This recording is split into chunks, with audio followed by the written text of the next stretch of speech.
Hello everyone, नमस्कार। एक बार फिर से आप सभी का बहुत बहुत स्वागत है लोदाजी क्लासेस के बीए प्लेटफॉर्म पर। बीए फर्स्ट ईयर में BA BSc BCom first year में फाउंडेशन कोर्स की क्लासेस हमारी कंटिन्यू चल रही थी, जिसमें अभी तक 13 लेक्चर हो चुके हैं। फाउंडेशन में भी English language and Indian culture वाला सेशन चल रहा था, जिसके अंतर्गत 13 लेक्चर हो चुके हैं। आज लेक्चर नंबर 14 होने जा रहा है, जिसमें आज दोस्तों हम बात करेंगे स्पेशल ग्रामर की, जिसमें नाउन और प्रोनाउन इन दोनों ही टर्म को हम समझने का पूरी तरह से प्रयास करेंगे। ये होते क्या है, इनका यूज कैसे किया जाता है और इनसे संबंधित एग्जाम में क्वेश्चन किस टाइप के क्वेश्चन आते हैं, ये सारी चर्चा होगी आज के सेशन में। तो उम्मीद करता हूं कि आपको सेशन बहुत अच्छा भी लगेगा, आपके लिए नॉलेजेबल होगा, सीखने का बहुत कुछ मिलेगा आज के सेशन में। इसलिए सेशन के एंड तक बने रहना बहुत जरूरी है। अगर आप चाहते हैं कि ग्रामर से एक भी क्वेश्चन आपका एग्जाम में छूटे नहीं, तो सेशन के एंड तक बने रहिए।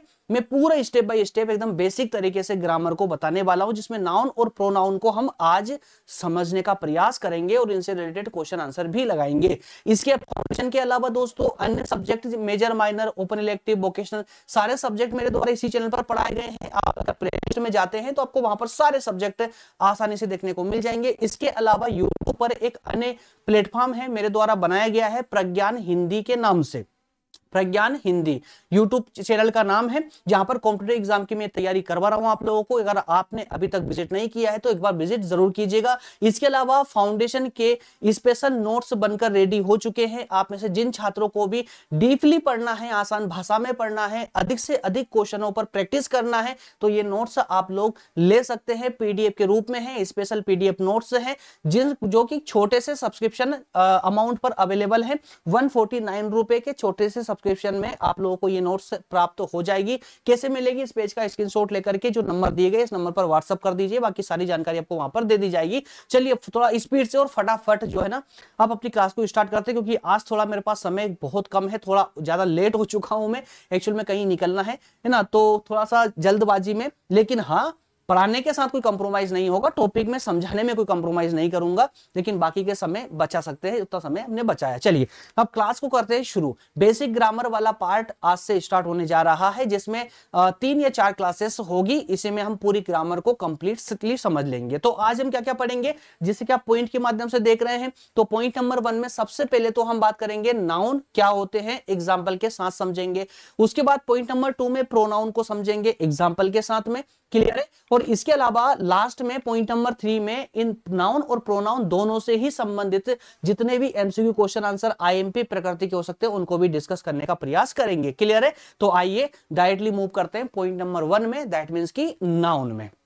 चलिए एकदम माइंड से फ्री हो जाइए, सिर्फ क्लास पर फोकस कीजिए, आपको सब कुछ समझ आएगा। बहुत इजी टर्म होती है ये। नाउन क्या होते हैं, अगर मैं अपनी भाषा में आप लोगों को समझाऊं तो देखिए दोस्तों, नाउन का मतलब होता है नाम। अब वो नाम किसके, अब आपके दिमाग में आ रहा हो कि किसी व्यक्ति का नाम, किसी लड़के का, किसी लड़की का, किसी व्यक्ति पुरुष का, स्त्री का, किसका नाम। तो यहां पर नाम किसी का भी आ सकता है, सिर्फ ह्यूमन बींग्स का ही नहीं, जो है किसी वस्तु का, किसी स्थान का, किसी विचार का, किसी का भी नाम हो, किसी भी टाइप कोई नाम हो, उन सभी नामों को हम क्या कहते हैं, नाउन कहते हैं। जैसा कि लिखा हुआ है, a noun is a word that names a person, place, thing, animal और आइडिया। ठीक है, किसी व्यक्ति का नाम हो सकता है, किसी जगह का नाम हो सकता है, किसी वस्तु का नाम हो सकता है, किसी जानवर का नाम हो सकता है, या किसी विचार का नाम भी हो सकता है। उन सबको हम क्या कहते हैं, नाउन कहते हैं। अब एक दिमाग में एक सवाल उठना चाहिए, क्या सर नाउन का भी कोई प्रकार होते हैं। नाउन को हम हिंदी में क्या कहते हैं, संज्ञा। याद रखिएगा, नाउन को हिंदी में संज्ञा कहा जाता है, जैसे हिंदी ग्रामर में भी आप उसको पढ़ते हो। चाहे इसके कोई प्रकार हो सकते हैं, एग्जैक्टली हो सकते हैं भाई। नाउन के 5 प्रकार होते हैं। कितने टाइप होते हैं, 5 टाइप होते हैं। एग्जाम में क्वेश्चन आपसे बन सकता है, इसलिए याद रखिएगा, 5 के नाम आप लोग याद रखिएगा, है ना। 5 के नाम कम से कम याद रखिएगा, क्योंकि एग्जाम में आ सकता है कि नाउन के टाइप कौन कौन से, 4 ऑप्शन दे देगा, उसमें से एक गलत कर देगा, एक अलग रख देगा, 3 है ना, उसी के प्रकार बताएगा। चलिए तो फटाफट देख लेते हैं 5 कौन कौन से टाइप है। 5 रटना कुछ भी नहीं है, मैं फिर रिपीट कर रहा हूं, रटना कुछ भी नहीं है, आपको सिर्फ क्लास पर फोकस करना है, सिर्फ इसको समझना है। क्लियर है। इसकी पीडीएफ जो है ना मैं डिस्क्रिप्शन में डाल दूंगा, वहां से आप डाउनलोड करके बाद में रिवीजन भी लगा पाओगे, अगर नोट्स बना रहे हो तो नोट्स भी बना पाओगे। ठीक है ना। चलिए पहला टाइप होता है इसका कॉमन नाउन्स। क्या कहते हैं, कॉमन नाउन्स। आसानी से याद हो जाएंगे, कोई ज्यादा है ना बर्डन डिफिकल्ट नहीं है। सेकंड जो टाइप है नाउन का वो है दोस्तों प्रॉपर नाउन। क्या है? Proper noun. तो एक पहला कॉमन नाउन, उसके बाद प्रॉपर नाउन, नंबर 3 में आएगा आपका कलेक्टिव नाउन। कौन सा? Collective noun. नंबर 4 में आएगा आपका एब्स्ट्रैक्ट नाउन और नंबर 5 में आएगा आपका मटेरियल या मास नाउन। ठीक है, तो ये 5 नाउन के प्रकार होते हैं। मैं थोड़ा इतना स्पीड से क्यों बढ़ रहा हूं, तो उसका कारण दोस्तों 2 कारण है। एक तो मैं आपको प्रारंभ में बता चुका हूं कि मेरा टाइम जो है ना किसी और चीज का स्टार्ट हो चुका, कहीं निकलना है, बट क्लास प्रीव्यू में ले रहा हूं। इसके अलावा सेकंड जो कारण है ना स्पीड से बढ़ने का, वो कारण ये है, मैं यहां पर बहुत ज्यादा डिटेल में क्यों नहीं जा रहा हूं, क्योंकि फाउंडेशन में इंग्लिश का है आपका, तो आपको ज्यादा फोकस करना है क्वेश्चन आंसरों पर। लेकिन क्वेश्चन आंसर बनते कैसे हैं ये बताना भी जरूरी है। इसलिए ये कोई स्पेशल क्लासेस, इंग्लिश की स्पेशल क्लास नहीं, ये फाउंडेशन की क्लासेस है, फाउंडेशन में इंग्लिश लैंग्वेज की क्लासेस है।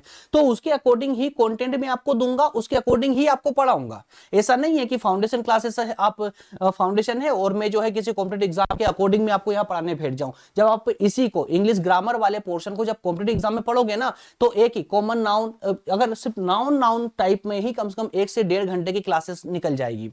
याद रखिएगा, बहुत लेंदी क्लासेस चलती है इसकी, लेकिन यहां पर इतना लेंदी नहीं होगा। तो सर याद रखिएगा 5 प्रकार होते हैं नाउन के। चलिए इस सभी प्रकार में क्या क्या होता है, मैंने क्या प्रॉमिस किया आपसे, समझाऊंगा हर एक चीज। तो ये जो 5 प्रकार है नाउन के, इन पांचों ही प्रकार को एक टेबल के माध्यम से समझते हैं ताकि आसानी से ये दिमाग में फिट हो जाए। एक टेबल के माध्यम से एक टेबल बना करके लाया हूं, आपको बिल्कुल पसंद आएगी। देखिए एक तरफ मैंने, एक साइड में मैंने पांचों ही नाउन के जो प्रकार थे उन नाउन के प्रकार को रख दिया है। देखिए common noun, proper noun, collective, abstract और मटेरियल नाउन। ठीक है ना, पांचों ही टाइप एक तरफ रख दिए हैं। हिंदी में भी दिया गया है ताकि आप लोग कहीं से कहीं तक कोई भी कंफ्यूजन में ना रहे। इंग्लिश नहीं भी आए तो प्रॉब्लम नहीं है। तो एक कॉलम आपको इंग्लिश का मिलेगा, दूसरा हिंदी का, फिर इंग्लिश, हिंदी, और यहां पर उदाहरण में दोनों का ही यूज किया गया है। ठीक है ना। तो देखिए सबसे पहला जो टाइप है number 1 common noun. Common noun का मतलब होता है दोस्तों, इस तो आप पहले जान चुके नाउन क्या होते हैं। तो नाउन किसी का भी नाम होता है, नाम को ही हम नाउन कहते हैं। ये क्लियर हो गया।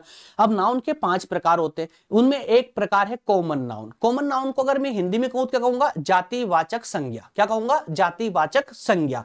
अच्छा ये कॉमन नाउन होता क्या है, तो भाई इसके अंदर ना जनरल नाम आते हैं, जनरल नाम, सामान्य नाम जिसको हम कह सकते हैं, सामान्य से नाम। जैसे किसी किताब का नाम, किसी जगह का नाम, समझिएगा, किताब का नाम, किसी बच्चे का नाम हो गया, किसी खेल का नाम हो गया, कुछ भी जनरल नाम जो होते हैं ना, वो नाम इसके अंतर्गत कॉमन नाउन में आएंगे। लेकिन जब हम बात करते हैं प्रॉपर नाउन की, तो प्रॉपर नाउन में प्रॉपर नाम आएंगे। जैसा नाम से दिख रहा है प्रॉपर, मतलब कि स्पेसिफिक नाम आएंगे, मतलब कुछ विशेष नाम। जैसे कि दुनिया में एक ही नाम हो, अलग से नाम नहीं हो। जैसे इंडिया की बात करें तो इंडिया क्या 2 4 8 10 नाम है, नहीं होगा ना, इंडिया एक ही है, पूरी दुनिया में एक ही है, तो ये स्पेशल नाम हो गया। ठीक है, जैसे हिमालय, जैसे गंगा, ठीक है, जैसे अरब सागर, तो ये सब क्या है, ये स्पेसिफिक नेम है। तो ये होंगे प्रॉपर नाउन के अंतर्गत आएंगे, ये याद रखिएगा। अगर हम तीसरे बात करें नाउन, थर्ड टाइप के नाउन की बात करें, ये सेकंड हो गया आपका प्रॉपर नाउन। थर्ड है कलेक्टिव नाउन। कलेक्टिव नाउन मतलब क्या हुआ, इसका अगर हिंदी करते तो समूहवाचक। अब नाम में दिख गया ना समूहवाचक, कलेक्टिव नाउन मतलब ये समूह का नाम बताएगा, ग्रुप का नाम बताएगा। जैसे कहीं पर अगर भीड़ है, क्राउड है, तो क्राउड क्या हो जाएगा, कलेक्टिव नाउन हो जाएगा। कोई टीम है ना, टीम इंडिया है, तो क्या हो जाएगा, वो कलेक्टिव नाउन हो जाएगा। हर्ड है ना, जैसे कोई भीड़ वगैरह इलाका है ना, तो भीड़ है, तो इस टाइप का कुछ, जैसे हर्ड मतलब झुंड हो गया, फ्लोक मतलब झुंड हो गया, तो ये क्या है, ये किस में आ जाएंगे, ये जो भी एक ग्रुप होगा कंप्लीटली, ग्रुप आप किसी कंपनी के आपके ग्रुप को भी ले सकते हैं इसके अंतर्गत, है ना, तो वो कलेक्टिव नाउन के नाउन को दर्शाएगा। इसके अलावा इसका जो टाइप 4 है एब्स्ट्रैक्ट नाउन जिसे कहा जाता है, ये है भाववाचक संज्ञा। क्या है, भाव, एब्स्ट्रैक्ट दैट मींस भाववाचक संज्ञा, जिसमें इमोशन आता है। जैसे किसी के विचार आ गए, किसी की भावनाएं आ गई। उदाहरण में दिया गया ना, देखिए लव या फ्रीडम, तो कोई से भी विचार, अपनी भावनाएं, इमोशन, ये सब कहां आ जाएंगे, एब्स्ट्रैक्ट नाउन के अंतर्गत आएंगे।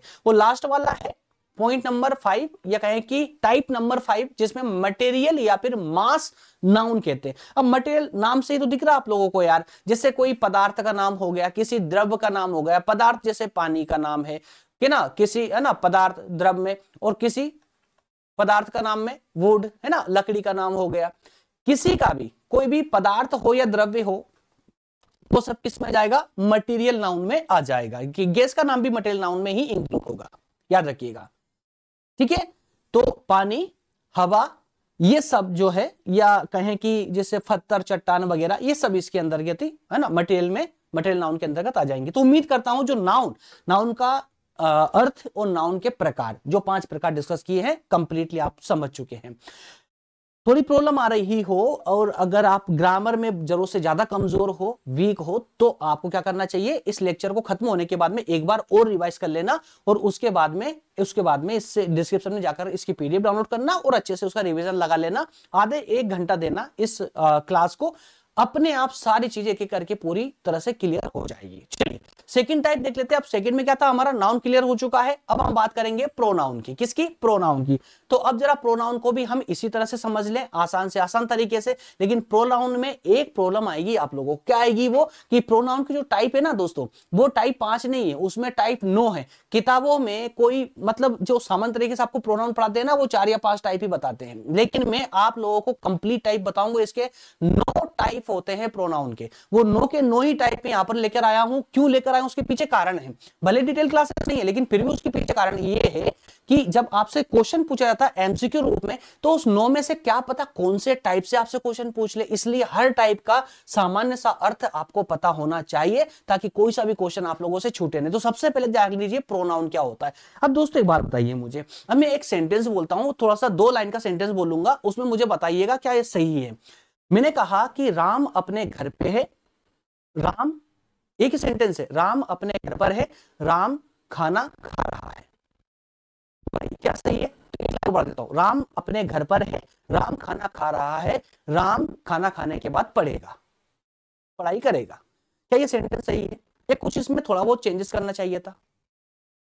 अगर मैं इसी सेंटेंस को ऐसे बोलूं कि राम अपने घर पर है, वह अभी खाना खा रहा है और खाना खाने के बाद वह पढ़ाई करेगा, तो ये सेकंड वाला सही है या फर्स्ट वाला सही है? अब थोड़ा सा अगर आप बारीकी से ध्यान दोगे तो ये सेकंड वाला जो मैंने बोला वो सही है। क्यों है? क्योंकि मैंने पहले वाले में हर जगह राम राम मतलब उसका नाम हर जगह यूज किया, लेकिन सेकंड वाले में उसका नाम मैंने सिर्फ एक बार यूज किया, बाकी की जगह उसके नाम के स्थान पर मैंने वह शब्द यूज किया है। तो जो वह शब्द आ रहा है ना, वही प्रोनाउन है। याद रखिएगा, वही क्या है? प्रोनाउन है। प्रोनाउन कब यूज किया जाता है, क्यों किया जाता है, उसके पीछे कारण समझ लीजिए। प्रोनाउन का यूज इसलिए किया जाता है ताकि किसी का नाम एक ही सेंटेंस में बार बार रिपीट ना हो। बात समझ आई आपको? प्रोनाउन का इस्तेमाल इसलिए किया जाता है। ये सामान्य सा अर्थ आप समझ चुके हैं ना, अब आपको पूरा सटीक रूप समझ आएगा। देखिए, pronoun is a word used instead of a noun और noun phrase to avoid repetition. तो रेपिटेशन को अवॉइड करने के लिए नाउन के स्थान पर प्रोनाउन का यूज किया जाता है। एग्जाम्पल में दिया गया है यहां पर, जैसे जॉन है ना, जॉन के नाम पर एक बार यूज किया आपने सेंटेंस में, आगे कहानी को आगे बढ़ा दिया। अब बार बार जॉन जॉन नहीं लिखोगे, जॉन के स्थान पर क्या लिखोगे? ही, या है ना, ही। और अगर किसी लेडी का नाम है तो शी। क्लियर है?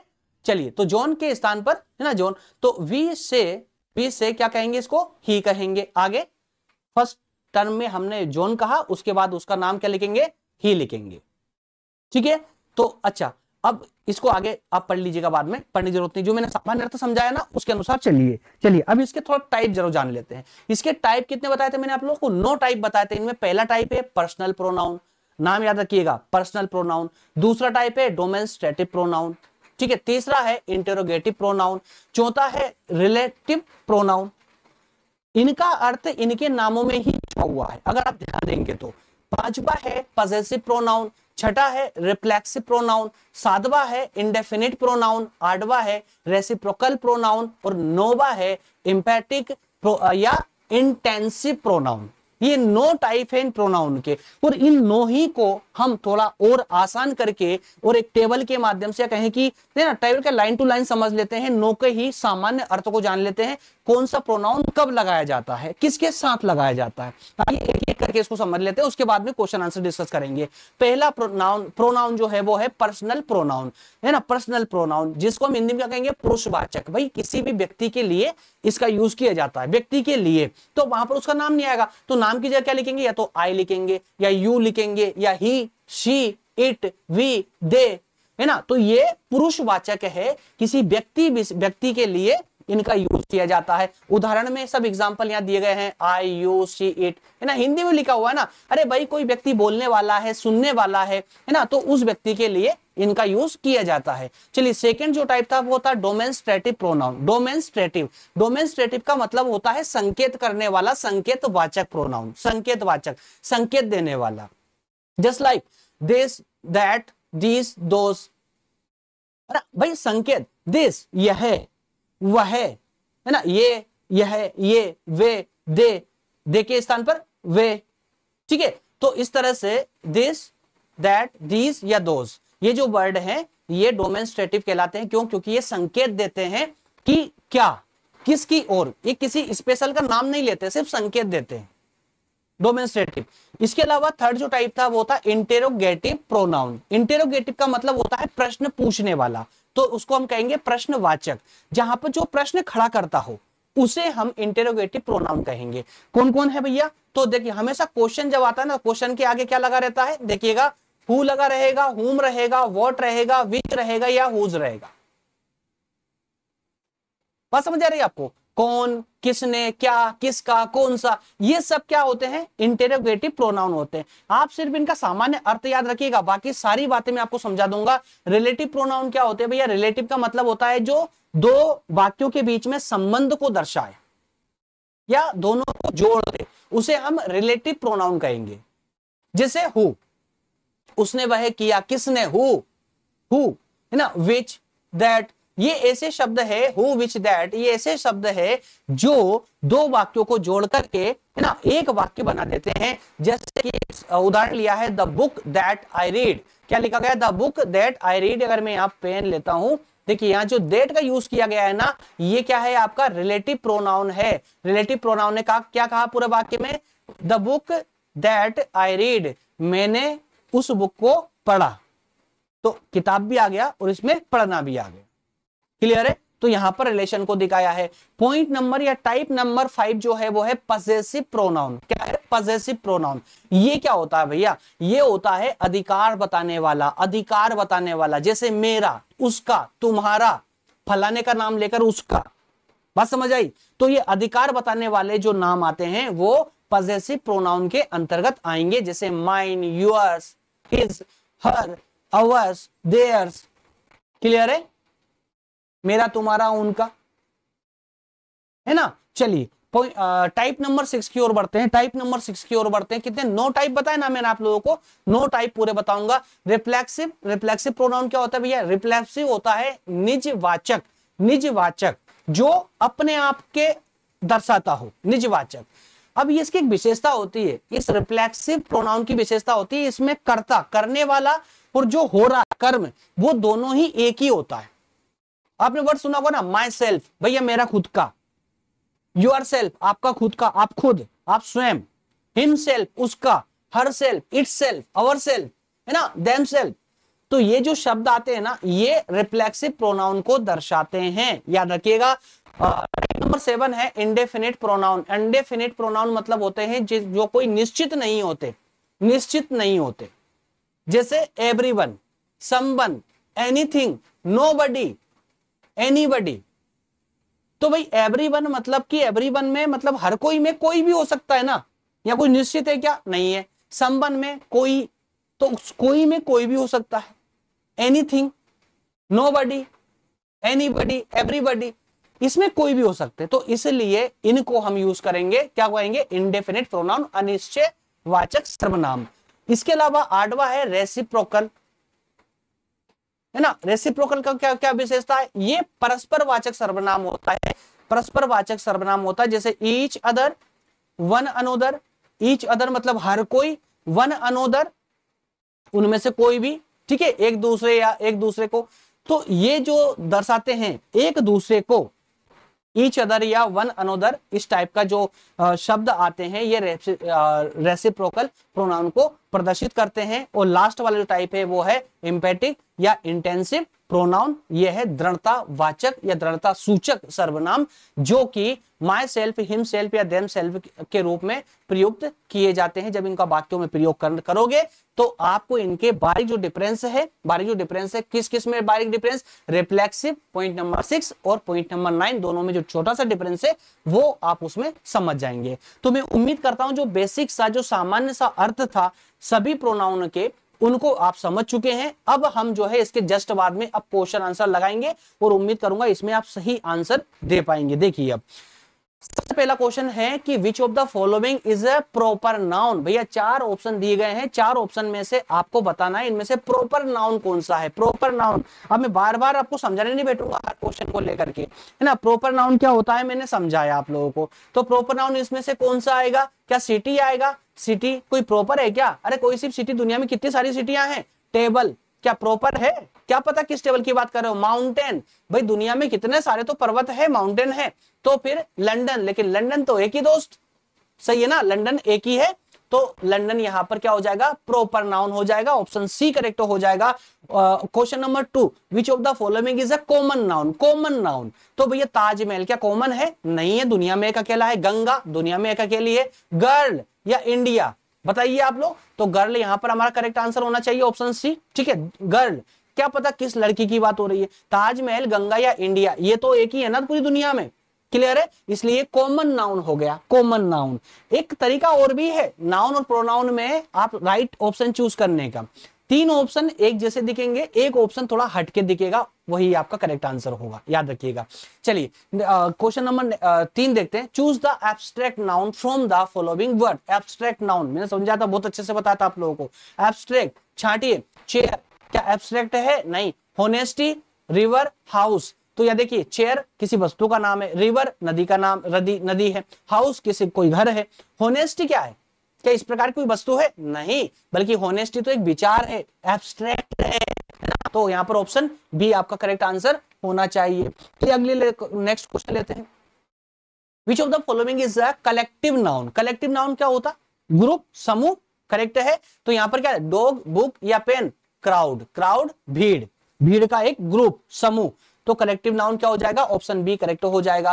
क्वेश्चन नंबर 5 लेते हैं। Which of the following is a material noun. Material noun, milk, teacher, country या स्टार। मटेरियल नाउन किसका आएगा, मटेरियल में द्रव या पदार्थ, क्लियर है। क्या है, द्रव, मिल्क है ना, ऑप्शन ए करेक्ट हो जाएगा। चलिए क्वेश्चन नंबर 6 है। Which noun is used as both countable and uncountable. तो एक ऐसा नाउन बताइए जो काउंटेबल भी हो और अनकाउंटेबल भी हो। तो मेरे दोस्त राइस, राइस अनकाउंटेबल है, बुक काउंटेबल है ना, बुक काउंटेबल है, गोल्ड काउंटेबल है, पेपर जो है ये काउंटेबल भी है और अनकाउंटेबल भी है। ऑप्शन सी यहाँ करेक्ट आंसर हो जाएगा। नेक्स्ट क्वेश्चन लेते हैं। अगला क्वेश्चन है आपके सामने। Which of the following is a personal pronoun. अभी प्रोनाउन के क्वेश्चन शुरू हो चुके हैं। Personal pronoun personal pronoun, personal pronoun में क्या आएगा, ही, शी, इट, दे, यू। चलिए तो राइट आंसर आपका ए हो जाएगा, ठीक है ना, पर्सनल प्रोनाउन में ही। नेक्स्ट क्वेश्चन है विच ऑफ द क्या है, reflexive pronoun. Reflexive pronoun myself, this, which या हु, क्या आएगा। तो दोस्तों रिफ्लेक्सिव प्रोनाउन कौन सा, 6 टाइप का है ना, टाइप 6 वाला माई सेल्फ आ जाएगा। ऑप्शन यहाँ पर ए करेक्ट हो जाएगा। नेक्स्ट क्वेश्चन है। Which of the following is a demonstrative pronoun. Demonstrative pronoun, demonstrative pronoun में ही, दे, दिस या आई, क्या आएगा करेक्ट आंसर, क्या होगा इसका दोस्तों, इसका होगा सी, दीज। क्या होगा, दीज, ही, दे, आई, ये जो है ये पर्सनल प्रोनाउन आ जाएंगे। जबकि अगर डेमोन्स्ट्रेटिव की बात करेंगे तो वो संकेतवाचक होता है, इसलिए दीज वर्ड जो है यहाँ पर करेक्ट आंसर हो जाएगा। नेक्स्ट क्वेश्चन लेते हैं। Which one is relative pronoun. Relative pronoun इनमें से कौन सा है दोस्तों, ऑप्शन ए करेक्ट होगा यहाँ पर, हुज, ठीक है, ऑप्शन ए करेक्ट हो जाएगा। और लास्ट क्वेश्चन में बता रहा हूं, choose the correct identified indefinite pronoun कौन सा है, एवरीवन, दे, वी या यू। इंडेफिनिट अनिश्चित, तो कौन सा है अनिश्चित में, ऑप्शन ए एवरीवन। कोई भी इसमें हो सकता है। क्लियर है? ऑप्शन ये है ए यहाँ पर भी सही हो जाएगा। और इस प्रकार से आपका लेक्चर नंबर 14 भी कंप्लीट होता है। लेक्चर नंबर 5 दैट मींस कि कल हम बात करेंगे बेसिक ग्रामर वाले पोर्शन में ही। जो अगला क्लास आने वाली है वो आएगी एडजेक्टिव पर। जी हाँ, एडजेक्टिव की छोटी सी क्लास आएगी, इसको सिंगल टर्म में समझेंगे हम लोग। क्लियर है? ओके, चलिए लास्ट में जैसे पहले आप लोगों को नोट्स के बारे में बता दूं, जिन दोस्तों को भी डिटेल में डीपली पढ़ना हो, जिनको प्रॉब्लम है ये पढ़ने का फाउंडेशन कोर्स के अंतर्गत, तो ये आप इस स्पेशल नोट्स के माध्यम से भी पढ़ाई कर सकते हैं। ये पीडीएफ के रूप में अवेलेबल है। ये बनाई गई नोट्स है, स्पेशल लैंग्वेज में, आसान भाषा में, और मैक्सिमम क्वेश्चन आंसर दिए गए हैं ताकि आप अधिक से अधिक क्वेश्चन आंसरों पर प्रैक्टिस करके बेहतर परिणाम प्राप्त कर सकें। छोटे से सब्सक्रिप्शन में आपको ये पुस्तकें अवेलेबल हैं। ओनली 149 रुपए का सब्सक्रिप्शन लेने पर ये चारों बुक आपको प्राप्त हो जाएगी। इसके लिए आपको उस पेज का स्क्रीनशॉट लेकर के इस नंबर पर आपको व्हाट्सएप करना है। व्हाट्सएप करने के अलावा अगर कोई डाउट हो तो आप इस नंबर पर कॉल करके भी जानकारी ले सकते हैं। मिलेंगे अगले सेशन में। सेशन आप लोगों को हेल्पफुल हो रहा है, हेल्पफुल लग रहा है तो सेशन को लाइक जरूर कर दें। और इसके अलावा अगर आप चाहते हैं आप सभी सब्जेक्ट अपने मुझसे पढ़ते रहें यूट्यूब पर ही फ्री क्लासेस के रूप में, तो चैनल को सब्सक्राइब कर लें, बेल आइकन प्रेस कर लें ताकि सभी सेशन आप तक पहुंचते रहे, नोटिफिकेशन आपको मिलते रहे। इसके अलावा टेलीग्राम और व्हाट्सएप पर ग्रुप बना दिए गए हैं, चाहे तो आप ग्रुप को ज्वाइन करके और आप एक रेगुलर स्टडी मुझसे ले सकते हैं। मिलेंगे अगले सेशन में। बहुत बहुत धन्यवाद। Thank you. जय हिंद।